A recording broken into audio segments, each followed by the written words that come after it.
ദൈവവിശ്വാസിയായിട്ടുള്ള അനുമോള് ദൈവത്തിനെ പിടിച്ചു വരെ സത്യം ഇട്ട് ഞാൻ PR കൊടുത്തിട്ടില്ല എന്ന് പറഞ്ഞു. എന്തിനാ ഇപ്പൊ ഇങ്ങനെയൊക്കെ പറയണേ? ആരൊക്കെ അനുമോളെ പറ്റിയിട്ടുള്ള കുറ്റം പറയുന്നു അല്ലെങ്കിൽ അനുമോളെ ഗെയിമിനെ ക്വസ്റ്റ്യൻ ചെയ്യുന്നു അവരൊക്കെ സോഷ്യൽ മീഡിയയിൽ ഒരു ആക്റ്റീവ് ആയിട്ടുള്ള ഒരാളായിട്ട് മാറിയിട്ടുള്ളൂ. അതങ്ങനെ വരൂ, അതങ്ങനെ സംഭവിക്കൂ. ഈ ലോകത്തിന്റെ ഒരു പോക്കേ.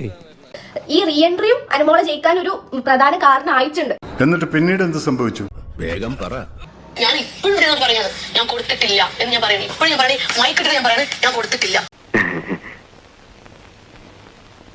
ഞാൻ പറഞ്ഞു എന്നെ സപ്പോർട്ട് ചെയ്യാൻ കുറച്ച് പേരുണ്ട്. എനിക്ക് അത്രയും ദൈവവിശ്വാസിയായിട്ടുള്ള അനുമോള് ദൈവത്തിനെ പിടിച്ചു വരെ സത്യം ഇട്ട് ഞാൻ PR കൊടുത്തിട്ടില്ല എന്ന് പറഞ്ഞു. എന്നാലും എന്റെ തിരുമേനി ഇത് കോണം പോണ പരിപാടിയായി പോയി. അനുമോള് പറഞ്ഞു ഞാൻ 50,000 രൂപ അഡ്വാൻസ് കൊടുത്ത് ഇനി 50 കൂടി കൊടുക്കാനുള്ളത്. അപ്പം ദൈവവിശ്വാസം എവിടെ? ദൈവത്തിനെ പിടിച്ച് സത്യം ഇട്ടത് എവിടെ?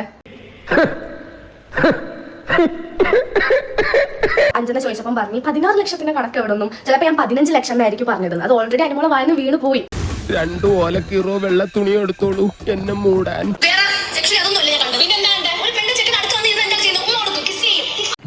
ഇതിനൊരു അവസാനമില്ലേ? ലൈക്ക് അനുമോൾ അവിടെ പറഞ്ഞി, അതായത് ഒരു ആണും പെണ്ണും ഇങ്ങനെ ക്ലോസ് ആയി വന്ന് നിന്നാൽ എന്താ ചെയ്യാ? കിസ് ചെയ്യുന്നത് അവിടെ അസ്യൂം ചെയ്ത്. ഉദ്ദേശം എന്താണെന്ന് എനിക്കറിയാം. അതെ, അതങ്ങനെ സംഭവിച്ചു പോയി. ഇതിനെ പറ്റിയിട്ടൊന്നും അനുമോളെ ഫാൻസിനൊന്നും സംസാരിക്കാനോ എക്സ്പ്ലെയിൻ ചെയ്യാനോ ഇത്രയും ഫേക്ക് അലിഗേഷൻ വെച്ചിട്ട് ഒരാളെ ഡിഗ്രേഡ് ചെയ്തതിനെ പറ്റിയിട്ട് പറയാനോ ഒന്നുമില്ല. പക്ഷെ വേറെ എന്തെങ്കിലും നമ്മളൊക്കെ അനുമോളോട് ഒന്ന് വിളിച്ചാൽ ആൾക്കാർ വരും. നിനക്ക് എന്ത് തടിയോ, നിനക്ക് അവളോട് അസൂയല്ല, നീ എന്തൊരു വിഷമാണ്, നീ ഒരു കട്ടപ്പാണെന്ന് പറഞ്ഞിട്ട്. ഞാനും ചോദിച്ചോട്ടെ, നീ എന്ന് മുതലാണ് മദർ തെരേസ ആയത്? ഇങ്ങനെ പോയാൽ നീ സമാധാനത്തിലുള്ള സന്തോഷവും മേടിക്കൂടാ പുല്ല്. ഞാൻ മറ്റൊരു സംഭവം പറയാം, കേൾക്ക്.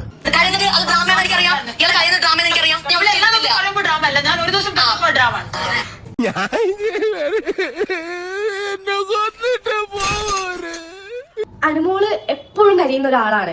അപ്പം ജിസയിൽ ഒരു പ്രാവശ്യം കരഞ്ഞപ്പോ അത് ഡ്രാമ. അപ്പൊ അനുമോക്ക് അറിയാം കരയുന്ന ഡ്രാമ, എന്നിട്ടും അനുമോള് കരയുന്നത് ഡ്രാമ എന്ന് നമ്മൾ പറയുന്ന സമയത്ത് ആൾക്കാർ എന്താ പറയുന്നത്? ഒരു പെണ്ണിന്റെ കണ്ണീരിന് നിങ്ങൾ ഇത്രോളം വില കൊടുക്കുന്നത്, നിങ്ങൾ എന്താണ് ഇങ്ങനെയെന്നൊക്കെ. നമുക്ക് ആദ്യം കൈയും കാലം കെട്ടിടാം, എന്നിട്ട് വായിൽ പഞ്ഞിരിക്കും, മനസ്സിലായ? അപ്പൊ അനുമോക്ക് എന്തും പറയാ, നമുക്കൊന്നും പറയാൻ പറ്റില്ല. ആ രീതിക്കാണ് നിങ്ങൾ ചിന്തിക്കുന്നത്. ഒരുമാതിരി എന്നെ പറയിപ്പിക്കരുത്. നിങ്ങളൊന്ന് മെല്ലെ പറയും. 4 പെൺകുട്ടികളായിട്ട് നമ്മുടെ ഉള്ള മാനം കൂടെ കപ്പൽ കയറുന്നു. കുക്കിംഗ് അതാണ് എന്റെ ഹോബി. ഞാൻ ഉണ്ടാക്കുന്ന ഫുഡ് എന്ന് പറയുമ്പോൾ ഈ ചൈനീസ് ചില്ലി ചിക്കൻ ആണോ? അതും അറേബ്യൻ ഫുഡാണ്. അറേബ്യൻ ഫുഡ് ഉണ്ടാക്കാറുണ്ട്.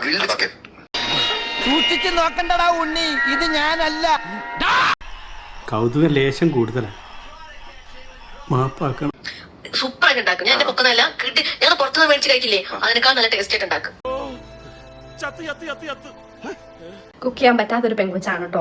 അതെന്റെ ഹോബിയാ സാറേ. 100 ദിവസം നിന്നിടത്ത് പോലും ഞാൻ പറഞ്ഞിട്ട് വിശ്വസിക്കുന്നില്ല. ഞാൻ കുക്ക് ചെയ്യത്തില്ല, എനിക്ക് കുക്ക് അറിയില്ല. എല്ലാം പൊളിയൊന്നും ഉറപ്പായല്ലേ? എന്നെ കൊണ്ടൊന്നും പറയിപ്പിക്കണ്ട. ഇനി ഞാനിവിടെ നിന്ന് ഡയലോഗ് പറഞ്ഞ കരഞ്ഞു പോകും. ഉസ്മാനെ രക്ഷപ്പെട്ടോ.